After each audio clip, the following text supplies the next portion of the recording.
نبی کریم علیہ السلام نماز پڑھا رہے تھے، ظہر کی نماز تھی یا عصر کی نماز تھی، صحیح مسلم میں موجود ہے۔ حضرت ابو ہریرہ فرماتے ہیں نماز پڑھاتے پڑھاتے نبی پاک نے قدم آگے کیا، نماز پڑھاتے پڑھاتے قدم آگے کیا اور یوں ہاتھ اٹھایا پھر واپس کر لیا۔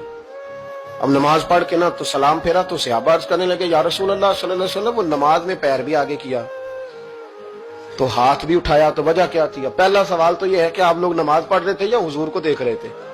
تو صحابہ تو پہلے ہی بتاتے ہیں کہ بھئی ہم تو پہلی صف میں نماز اس لیے پڑھتے تھے کہ نماز بھی ہوتی رہتی تھی اور چپ کے محبوب کی دید بھی ہوتی رہتی تھی۔ حضور سے پوچھا یا رسول اللہ، وہ نماز پڑھتے پڑھتے قدم آگے بڑھایا آپ نے تو پھر پیچھے کر لیا، کیا تھا؟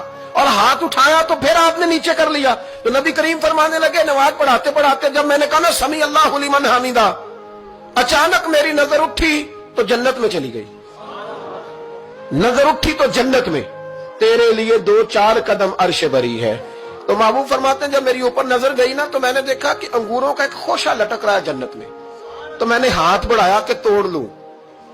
حضور کھڑے ہیں مسجد نبوی میں اور فرماتے ہیں کہ میں یہاں کھڑے ہو کے ہاتھ اونچا کروں تو میرا جنت تک پہنچ جاتا ہے۔ فرمایا میرا ارادہ ہوا کہ وہ خوشہ جنت کا توڑ لوں، اور ذرا میں نے پیر آگے بڑھایا ہی تھا تو میرے دل میں خیال آیا کہ جنت راز ہے تو راز ہی رہنی چاہیے، یہ راز کھول گیا تو مزہ نہیں آئے گا، تو میں نے پھر وہ ہاتھ واپس کر لیا۔ صحابہ کہتے ہیں جب نبی کریم نے یہ بیان کیا تو ہمارے چہرے نہ تجسس سے کھیل اٹھے، تجسس سے ہم کوئی بات اور بھی سننا چاہتے تھے۔ تو محبوب فرمانے لگے اگر میں وہ خوشہ توڑ کے لے آتا اور تمہیں دے دیتا تم قیامت تک بھی کھاتے رہتے تو تم سے ختم نہیں ہونا تھا۔